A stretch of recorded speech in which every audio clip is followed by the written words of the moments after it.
Vagón de cola. Y os recordamos que en el capítulo de hoy de Factor Ferroviario nos está acompañando Rubén Moreno, que es el responsable de formación de Renfe para los ferrocarriles en Arabia. Muy bien, Rubén. Entonces, después de esa primera experiencia en Arabia, decides volver a España, ahí tomas contacto con la formación y después te vuelves a Arabia como responsable de formación dentro de Renfe para formar allí maquinistas, personal.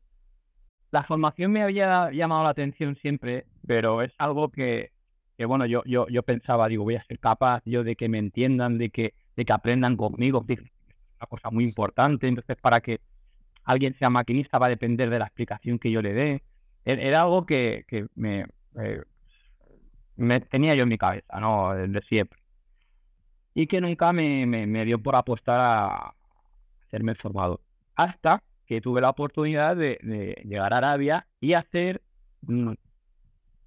una de las cosas que hacíamos era de formador práctico, por así decirlo, ¿vale? El maquinista saudí que se estaba formando, las horas de prácticas que hacía durante el tren, lo hacía con nosotros. Entonces, fue el primer contacto real que tuve para ver si era capaz o si me gustaba realmente ese tipo de trabajo. Me di cuenta que sí. Entonces, hubo una convocatoria para presentarme a lo que aquí se llama Renfe Mando Intermedio de Formación, que consistía en un proceso que tenía que pasar por España y bueno, al final la plaza que se me dio fue en Valencia, en la misma escuela que había sido alumno. O sea, al final, bueno, aquí los maquinistas ha habido como dos grandes grupos, los que han venido por herencia normalmente militar y luego lo que hemos empezado con la generación que digo de 2.0, que es cuando se han creado las escuelas y se ha sacado uno la licencia. Entonces, yo en ese momento era el único que había pasado ese segundo proceso, todos los demás eran más antiguos. Entonces yo creo que los alumnos también sabían que yo los entendía, porque había estado sentado ahí hace no mucho tiempo. Entonces, lo recuerdo de una manera muy bonita todo el tiempo que he pasado con ellos. También tengo que decir que al principio el grado de exigencia que me daba yo a mí mismo, a veces me quitaban las ganas de querer ir porque me exigía mucho a mí mismo y hasta que me sentí cómodo pasaron unos meses y luego ya pues poquito a poco todos los días aprendiendo. Y bueno, como tú hubieras dicho, pasé un tiempo formando a maquinistas. Al tiempo hubo una convocatoria para precisamente ser responsable, para un responsable de formación en Arabia, KSA, que es la sede, la sucursal que tenemos en Arabia Saudí de Renfe. A la cual me presenté y tras un proceso, pues al final acabé siendo elegido y la verdad que no había pensado mucho las consecuencias hasta que me dijeron, pues mira, Rubén, al final hemos decidido que... Y digo, ¿qué? Bueno, ¿y ahora qué? ¿No? Pues nada, me hice un poco la idea. Sí que es cierto que de igual manera que para encargado de pruebas, ser responsable de formación no es lo mismo que ser formador. Entonces, me tocó ponerme también mucho al día, no solo con de los maquinistas, sino con el resto de personal operativo que existe en la empresa y ver de qué manera se puede formar a esa gente de la mejor manera. Y bueno, fue un reto.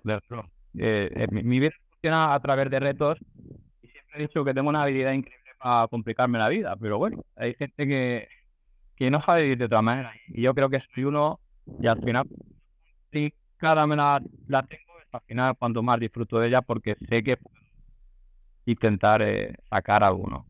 Al final, pues eso, aquí. Y hablando de complicarte la vida, en relación a la actividad que llevas como formador, ¿cómo te lo ponen de fácil o difícil los alumnos? ¿Qué nivel de cualificación encuentras entre los profesionales los que tienes que dar formación allá en Arabia? A ver, normalmente el saudí es bastante, alguien bastante, diría que a ver, aquí hay dos partes. Está personal, digamos, expatriado de España, que realmente es una de las cosas que más me animo a volver, que hay gente muy especialista en el sector y tiene casi lo mejorcito de cada empresa, de lo cual puedes aprender. Puedes aprender de todos ellos, de jefe de Indra, de Talbot, de Adif, y haces un círculo de conocimiento brutal, porque al final constantemente nos estamos llamando, oye, vosotros cómo haríais esto, ay, esto vosotros cómo gestionáis, cómo lo procedimentáis, y vas aprendiendo. Y luego, por otro lado, tienes el personal que contrata a la empresa, que prácticamente somos ya casi 1000 personas en nuestra. Y os he de decir que el saudí es una persona altamente, normalmente cualificada, muchísimo más que el resto, la media española, por decir algo. Muchos de ellos han estudiado en el extranjero, tienen subvenciones para estudiar en otros países, Estados Unidos, Canadá, Australia, que tienen un nivel de inglés magnífico, la verdad que eso ha ayudado muchísimo, y son muy interesados por querer aprender cosas nuevas. Para ellos ha sido un reto, pese a todas las oportunidades que tienen. El Oriente Medio ofrece muchísimas oportunidades. El ferrocarril es una cosa que a ellos les llamaba la atención. Era algo nuevo.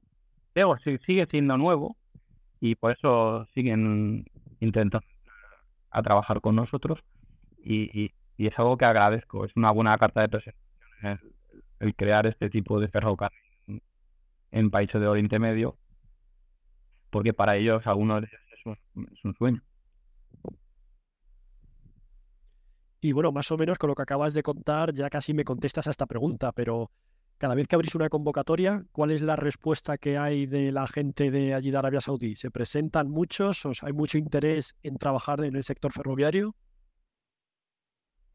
Como ya te he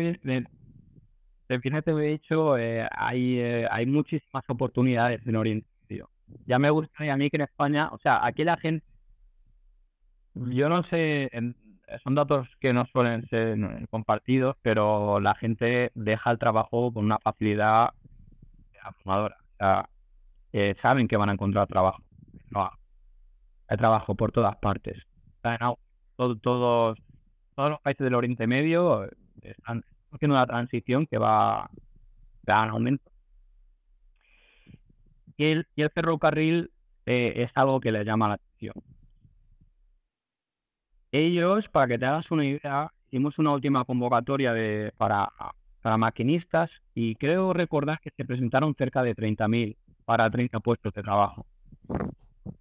Y de todos, son datos comparativos que la verdad que viene bien cuando yo vuelvo a España y me dice, no, es que es muy complicado hacer. Y entonces les pongo este tipo de ejemplos. Desde luego, yo creo que una de las promociones que más mérito ha tenido ha sido la primera promoción de mujeres maquinistas que se creó hace 1 año y medio. Y claro, puedes imaginar la recepción de la mujer saudí queriendo formar parte de todo esto. Ya no solo de ferrocarril en sí, de esa apertura que se está realizando día a día y de las cuales podían ser, ya no digo partícipes, sino historia prácticamente. Muchas de ellas se ven representadas, o sea, son el orgullo de las familias. Muchos de ellos han querido que sus hijas efectivamente sean parte de esta transición también y de las cosas que al final más me orgullece, ¿no? El poder haber formado parte y dar esa oportunidad que no sabemos si de otra manera la hubieran tenido. Y he de decir que el grado de dedicación de estas mujeres saudíes es abrumador. O sea, claro, no tienen este tipo de oportunidades. Al final es algo que por desgracia se ve que tienen que demostrar el doble para que sean consideradas. Entonces, ellas ahora mismo están luchando por hacerse un hueco y yo creo que lo están consiguiendo con creces, son, vamos, excepcionales. a la hora de trabajar,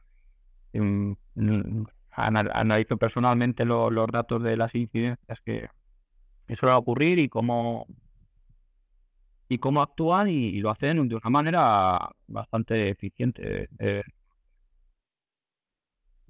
Muy bien. Y hablabas de las convocatorias de trabajo, de maquinistas, de mujeres maquinistas.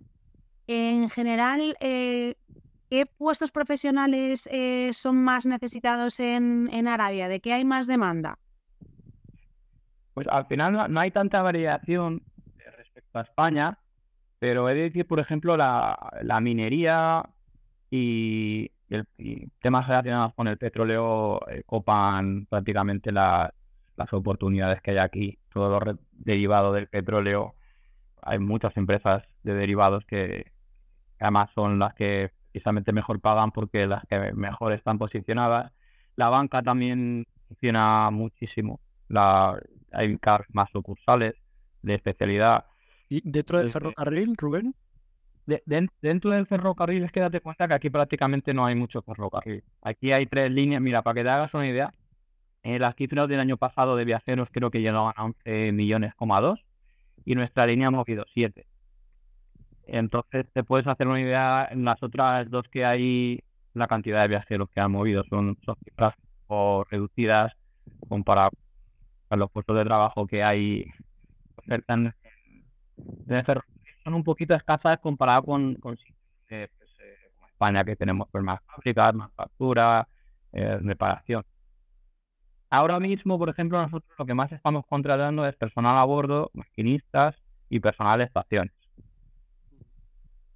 Y luego, bueno, en menor medida, pues personal de circulación, especialistas de material rodante y algún ingeniero. Pero grandes rasgos, ahora mismo no hay una demanda en el ferrocarril así tan severa como podría ser en entornos un poco más desarrollados en este aspecto. Pero efectivamente, desde hace unos años que no había nada, como ya he comentado antes, llegamos prácticamente al millar de trabajadores, con lo cual no es una cifra despreciable, es un número considerable, y del cual muchos de ellos llevan ya un tiempo con nosotros. Por ejemplo, los maquinistas que más antigüedad tienen con nosotros tienen ya 10 años con nosotros y se formaron en España, por ejemplo. No podían hacer prácticas de conducción en Arabia porque no había vías. Entonces, sí, el curso integral y con los trenes que con Barcelona, Valencia. Entonces, una vez que ya acabaron, fueron maquinistas saudíes y luego en Arabia ya así junto sí que daba formación al resto de promociones, que por cierto vamos por la 11 promociones de maquinistas, que está bastante bien. Sí, unas cuantas. Ya, regular, ¿no? Hemos tenido la misma demanda, pero también vamos un poco aquí, funcionamos en base a lo que nos demanda el cliente. Al final, somos un consorcio que hace satisfacer lo que ellos exigen. Ellos quieren 3 trenes, quieres 5, pues 5.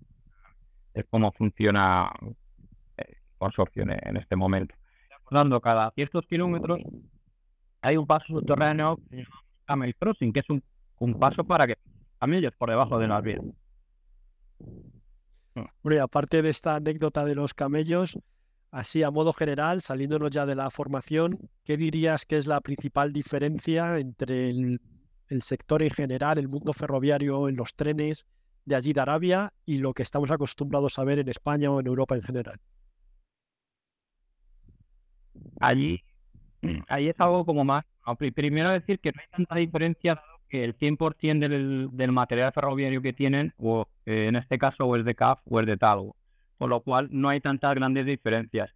Pero sí que es cierto que, por ejemplo, el tren con el que funcionamos aquí en la línea Haramain está basado en el conocido pato que tenemos nosotros en España, o sea que el 102 es una evolución que de hecho técnicamente se parece más al Abril nuevo que no estéticamente al 112, pero está a camino entre los dos. ¿Cuál es la mayor diferencia? Sin entrar en detalles, el cliente es un poquito más exigente que el operador ferroviario normalmente en España. Quiero decir, si el cliente dice 13 coches, 13 coches. Si dice 14 coches, 14 coches. Esto queremos que estén así. No se puede. Sí se puede. Sí se puede. Y entonces, al final, yo me he dado la sensación que en España hemos ido haciendo una serie de...